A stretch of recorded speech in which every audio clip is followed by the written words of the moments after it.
I think it's my opinion. I think once we start to get AI embedded in your brain, I think it'll make you go crazy. Oh, it'll make you go crazy. Yeah, I think so. Oh, I mean, well, yeah, because humans aren't at that level to accept that at this point. It's like humans can't even drink milk. It's like, bro, every time I drink milk, I shit my pants, but I'm ready to get AI in my brain. I find that more people were able to drink milk years ago than now. Now it's like now we have oat milk and almond milk and soy milk, and no one could drink milk. And like no one could even eat meat now, and no one could. Oh man, but that's another bunch of topics. Yeah. Yeah. That's another podcast all on its own. Yeah. But like, yeah, back to the brain. Yeah. No, but I think I don't know what the answer is. I know there's procedures and medication that they're starting to play around with that essentially causes your brain to start healing and repairing certain parts of the brain. Yeah. But I think things like Neuralink, like the Elon Musk's thing that he's working on. Yeah. My opinion is once you get a chip in your brain that can like read and write the electronic pulses in your brain, I think you're going to go crazy. I really think, because now you got to think, right? So do you know how Neuralink works? I don't think I do. No. So the way that I assume it's all based off triggers from your brain. So my noob version of this, right? The explanation is you have this chip, right? That has, AI in it. It has a bunch of sensors and shit. And then it has these electronic strands, these like microscopic strands that go into your brain, right? So this chip is sitting on your head, and I think they cut a piece of your skull out, and then they put all these little strands that go into your brain.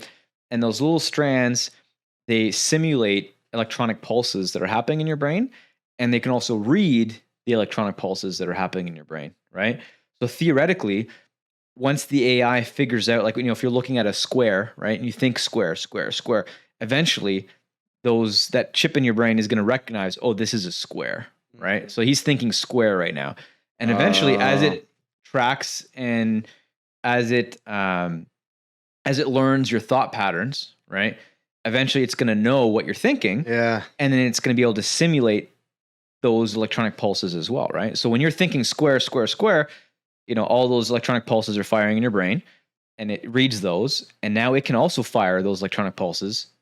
And now it's like, are you thinking square, or is this chip thinking square? Right? Sort of like the whole what was it, Pavlin with his dog and the bell. Like he's ringing is the dog actually hungry and eating, or is he just eating because the bell's being rung now? Right. Like, so as a human, like if someone's ringing a bell, I'm not gonna eat off that bell. Like, I'm eating when I'm hungry. I'm eating when I feel those hunger pains. Yeah. When I feel those cramps. So here's the thing. I'm not a puppet. So when those pulses are going off in your brain, right? Like, how do you know when it's you, and how do you know when it's the chip? This pulse could make me feel even the stomach pain, the stomach cramp. Because So think of that, right? And now think of how like modern computers and like web servers and stuff work. Yeah. Sometimes shit fucking crashes, like Windows, right? Blue screen of death, right? So what if this chip in your brain all of a sudden gets a blue screen of death and starts sending out a bunch of random shit? Oh, right? To that extreme, yeah. Right? Not just something shutting off, but if it malfunctions, right. If it glitches, This thing is wireless. You might think circles are squares, then you're completely fucked. Like, well, the whole thing is kind of very taboo, right? And it's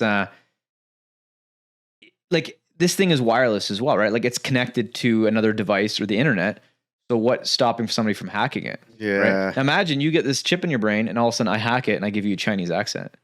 Right? Yeah. Right? Like, is it just a Chinese accent, or could I speak Chinese? Yeah, or maybe I can make you do things. Like maybe slapping yourself. I can make you start picking your nose in an interview, right? Like, who knows what the limitations of like this really is? Something right? I could use for something productive.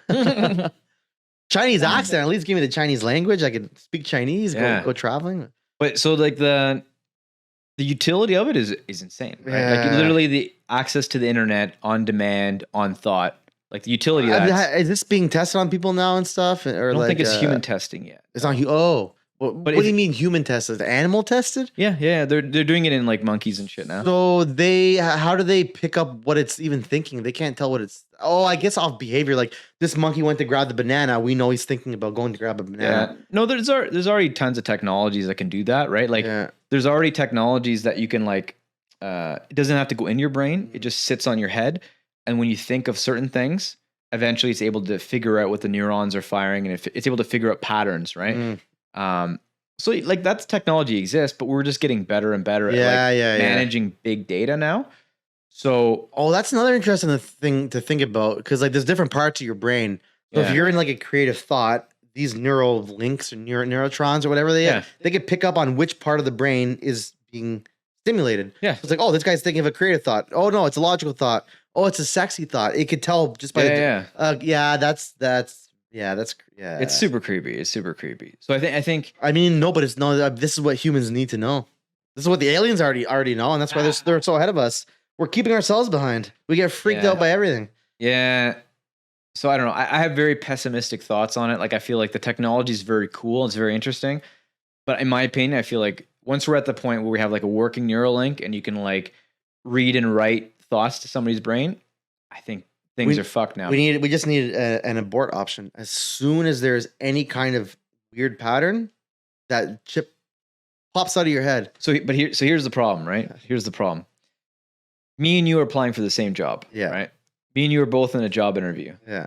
I've got a chip in my brain that's literally telling me the right answers to every question in the interview. Yeah. Who's gonna get the job? Well, what if you haven't showered after your last MMA fight? You stink like shit. Well, like, that's This guy's smart, but like he doesn't even know about hygiene. He can't even smell his own ass. But so here's the thing: if you had a chip in your brain, right, that was guiding you through life, I know. Yeah. You would make the right decisions based on like massive. You'd be in school getting A's on all the essays. You'd never have to go to school again. You do everything from home. You have instant access to Google. Yeah, that's right. It's like I don't need to go to school because like this is the job I want. Well, now I know exactly how to get there and get that. You don't even need the job. Oh, this is the money I need. I can just get that money. Yeah. You have instant access to. Yeah, that's right. You're like, okay, I want to make money right now. What is the most efficient way to make money? Right. Let's just pretend cryptocurrency. Okay, we'll just auto invest in this. And you're right. Right. So it's like it literally opens up like limitless potential. But at the same time, if you're the person in charge, right? You're the person putting chips in people's brains. What do you want, right?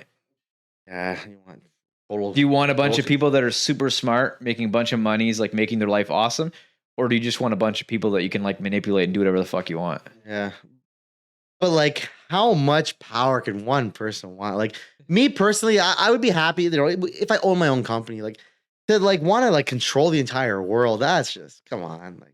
But I'm just saying. Though, no, I know, but I know. It's like one of these weird things. Is like once one person gets the chip in their brain and it's able to help them in everything they do now, and it becomes commonplace. Like you can buy it. Like you can spend $100,000 and get a chip in your brain. Yeah. But you can make up that $100,000 within like a month of just fucking around with this chip, right? Once it gets to that point, it's almost like, okay, everybody's going to fucking get it because you're at such a big disadvantage not to get it. Yeah. Once we get to that point, I think we're super fucked. Yeah, I think so.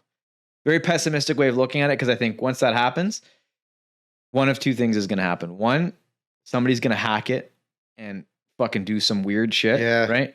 Or these companies that are doing this, they're for-profit companies and they're going to do what's best for the company, not best for the individual. I kind of feel like we've always been fucked.